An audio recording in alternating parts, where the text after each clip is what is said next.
سلام تعني هبلي كورات فتوات تخطاتلتي مدب سابوين تايمس لمون كم تلموده نسع زحرنا يوم حصرتن وانا ونزلنا مدينة تحسنا لكم مسينا لنا نسنا مكتالكم نعدم فلما كان عندنا تاطن نبخم كنبل ودف حزباويان حرنا تقره ازيو تنكرن ترير زتفحال اللو مجلس زركي حلوم بتري زات انقاقهم عكالات ون عفت مجلس تخاتيتهم لو بزرزر كان ملكتو عينا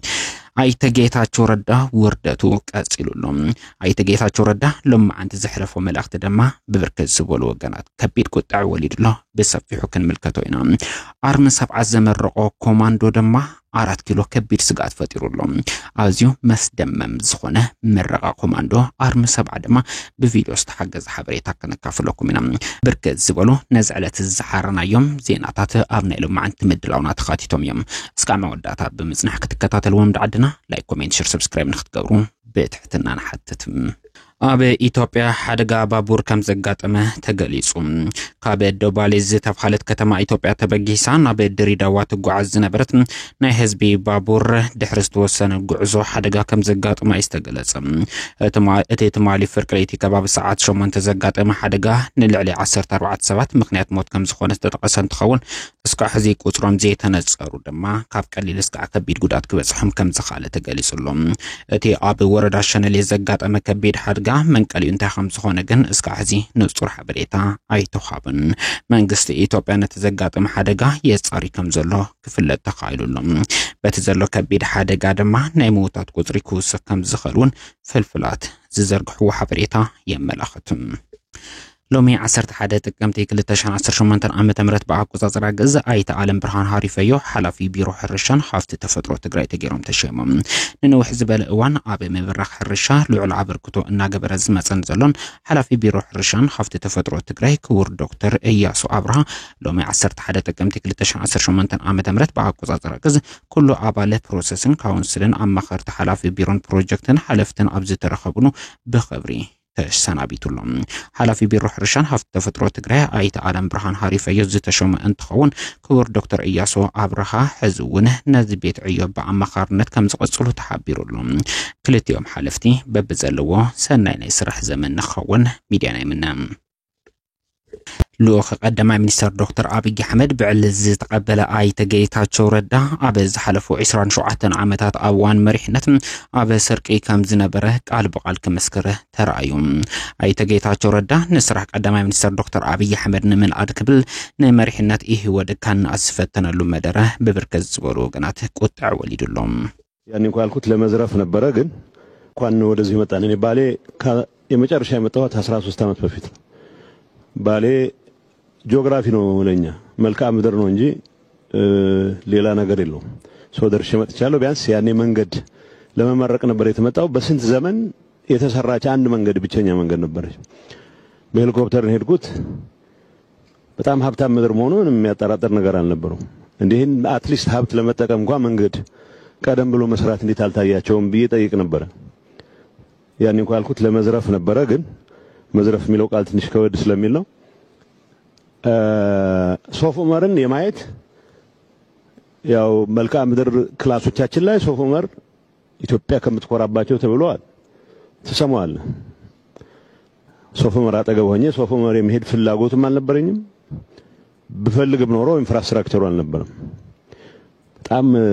መንቻካ ፈረንጆች ማየት አለብን ብሎ ከሚመጡት በስተቀር እዚህ ጋር የሚባል እንቅስቃሴ የለም የመጀመሪያው ትኩረቴ እንኳንም አጋጣሚው ተፈጥሮ ወደ ሶፍ ዑመር ለመጣት ሶፍ ዑመርን ቅድም ጻድቃንም እንዳነሳው መልካ ምድር ብቻ ሳይሆን ታሪክም እንደሆነ ለማየት እድሉ እንኳን ገጠመኝ ይላል ተማሉ ምሸት አብ ትግራይ መንቀጥቀጥ መሬት ዳግም ከም ዘጋጠመ ተገሊጹ ካብ ዓድግራት በአንፈት ደቡባዊ ምብራቅ 43 ኪሎ ሜትር ርሕቁ ካብ ዝርከብ ከባቢ መበገሲኡ ዝገበረ መንቀጥቀጥ መሬት አብ በርከት ዝበሉ ከባብታት ትግራይ ከም ዝተሰምዐ ተገሊጹሎም ካብ 4.5 እስከ 4.8 ሬክተር ስኬል መንቀጥቀጥ መሬት መንባሩን ጂኦሎጂካል ሰርቬይ አሜሪካ ኣብ ዝዘርጉ ሓበሬታ አረጋግጾሎም هلوي أصقام كونتا تجرين زي ما تشوف كيد ممهرن مستمهرن تصاويركم نزل شلمات زبقعهم تمهروا نزل شلمات زبقعهم ولدن ممهران كبري جبكم قبل بريزيدنت كزيو من محدار تجري ليتنال جنرال تادس ورد جاليسوم عبس نسرعة شلمات بلوصات تمهروا عسر تخل تخفلي كل تشن عسر شوعة عامة تمر الترخيبهم ملختهم زحلفوا بريزيدنت كزيو من محدار تجري ليتنال جنرال تادس ورد عبس تجري عبس تمرتيز مزجو زلوا وصيت بزح كنسر حلو كم زجبنا زري قبل تريسولهم بتمرتي مودعه عبه كلهم زرفتات مودع يزبله بريزيدنت جنرال تادس ورد عبه وشت عدن وزان زلو تقراوي عودة تمرتين مدقافة توالي دكسرح قباقبلو ملختهم حلفهم اللهم هلو عصقامي كونتات تقراين زي مجو كيد ممهارن مستمهارن تصاويركم نازش اللمات زبقعهم تمهارو نازش اللمات زبقعهم ولدن ممهران كبري قباكم قبل ات بريزيدنت وسيقو تريسولهم عف تقراي بمحابر لمعاد تقراي كهنسا زتتلما فوليات عبيات تمرتين بقلت فنسة تزازيمو عبي لمعاد حيل سبه بصحتن كفت سماون مفتي زنبرا مدرخ ات بريزيدنت وسيقو قاليسولهم تحوت وصيت زمزقبا أبيات تمرتي كابتن بلوص وصيت زمصا زحاشة تمكرو وسيدن زحاشة سرح كسرحن عبي منغو عبي قطرن كتمان زركبو أبيات تمرت حاويسم عبي ولكن منغستن زلو عفلالايت وصيت نمصباب كسرح قصري بلوصات دق أنستيون كعبي دقاف كقبر كم زقباتهم بريزيدنت وسيقوم تغيسوم اللهم يونيفرسيتي رايا زجمرو هنصت فولي كالاي برك بيت تمرتون عبي تقراي زلو أكالوت لعلوت تكالات تمرتي كسعبو كم زقب وسيخو زخاخير لهم بيرو تمرت تقراي مس بريزيدنت كزيو من محدار تقراي بمتحبر عبي كل تشحن عسر شوعة عامة مرت هاقراو فتن عسر تخل تخفل وسيدم بولوتس وصيت نظامصو 54 دقان استيو زركبهم 256 تمهاروش اللمات كان زبن افلطو مسكر ورقات كم زبركتو كفل تخايلو لهم أرمي 7 زرأيو والتحضرو مرئيت أزراراب اندخون إيركم أرمي 7 أبي الزخون يخون بوتان قزن فولي لوقو سدن كفتس من زخل والتحضرو عقمي كم زهانس الزملاخت والتحضرو مرئيت بقلسين فتاون صلاءنا أريلهم أرمي 7 أبي معراب تقراي كسلطنهم زصنحو سفيح والتحضرو تعليم زوصرهم كوماندو تاتو تمالي بعل زمرقان تخون فولي والتحضرو مرئيت دما انكويلو لهم والسنة مرئيت كم سعبنا بهم كنبل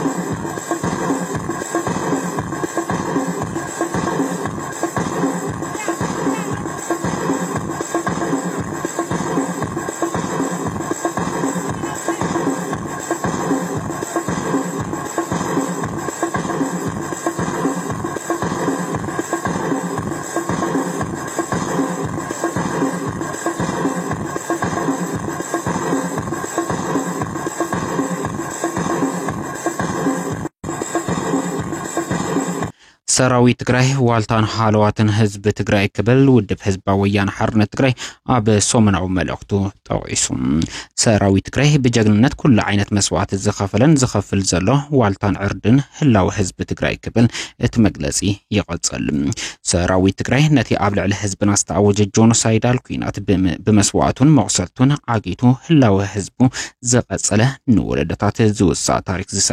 زسرح زلو حزباو سراويتيوم نزحلفو عامتات كلهم زقاطهم فتنات تصاويرو صنع ورديا حزب تقراي خوينو زقالس زلو سراويت تقراي ابي منبابرو زلو صقمات كرخبو زغبو ربحاتات مسرت غيرو بباحادوتات حتو كالعل صانيحي قبل اتمغلص يتقس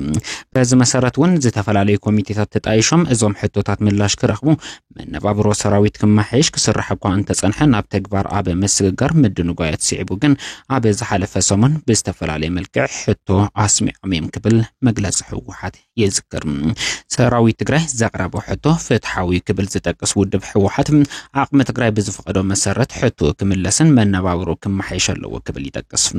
كوين جن حتو زقربلو اغباب سيبو ناي رحقن قربان صلاي نحتو قبلسن ماتو منقدي اكي علامو نمكبر سفيح منقصاص قبر كني قبل ودب حوحات يذكر سراوي تقراي جن نخلو شرحتات صلاي بدقيقه زغنزبن زفشل بمخانو ناتم نحتو تبلصم አንጻር ህልውና ሰራዊትና ሓድነት ህዝብናን ዘንቀለ ምንቅስቃስ በአጉ ብምርዳም ሕቱ በትካላው መንገዲ አብ መቅራብ ይርከብ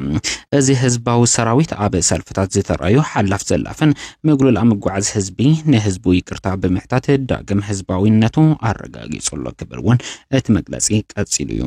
ነቶም መእቶ በር ትግራይ አብ ሓድነት ህዝቢ ትግራይ ብዝፍጠር ነቃይ ኢሎም ለይትን ቀትርን አብ መስራሕ ዝርከቡ ጆኖሳይደራት ተልኾም ማይ አትሪፍ ወይ ክብል ይገልጽ ሰራዊት ትግራይ ብዝኾነ ይኹን ኩነታት ካብ ህዝቡን መትከሉን ከም ዘይናጋዕ አመስኪሩ ይክብልውን ወሲኹ ይሕብር ሰራዊት ትግራይ ካብ ዘቅረቦም ሕቶታት ተሓደ ንምግዳልና ዝመጠን ክብር ክንረክብ ይግበአና ዝበለ እንትኸውን ነዚን ህዝብ ትግራይ ካብ ሙሉ ጽንተት ዘድሕነ ኩሉ ዓይነት መስዋዕት ዝኸፍል ዘሎ ሰራዊት ክብረ መሃብ ድማ ክኸውን ዝግበውን ሕቶ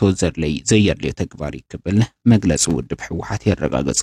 ኮይኑ ግና እቶም ትግራይ ንምህዋኽን በጸላእት ሓዚልካ ህዝብ ትግራይ ንምግዛ ሽቶ ዝሓዙ ዑሱባት ባንዳታት ኣብ ልዕሊ ኣባላትን ኣመራርሓ ሰራዊት ትግራይ ዘካይድዎ ዘለዎ ፍርጸለማ ኣጠናኺሮም ቀጽሎም ኣለዉ እዚ ኣብ ልዕሊ ዋልታን ህላው ህዝብ ትግራይ ዝኾነ ሰራዊት ትግራይ ዝግበርዎ ፍርጸለማ ጠጠው ክብል ይግባእ ክብል ዝገልጽ ውድብ ሕወሓት እዞም ብዝተዋደደ መንገዲ ንሰራዊት ትግራይ ዘጽልሙ ዘለዉ ኣካላት ብሕጊ ተሓታቲ ክኾኑውን ኩሉ ዝምልከቶ እጃሙ ከወፊ ይግባእ ክብል ውድብ ሕወሓት ወሲኹ ይጠቅስ ህዝብ ትግራይ ሕዝውን ሰላሕታው ጆኖሳይድ ዝፍጸሞ ዘሎ ህዝቢ ዝተመዛበለን ዝተሰደደን ወገናትና አብ ኬንዳ ኮይኖም ብጥሜትን ሕማምን ይሃልቁለው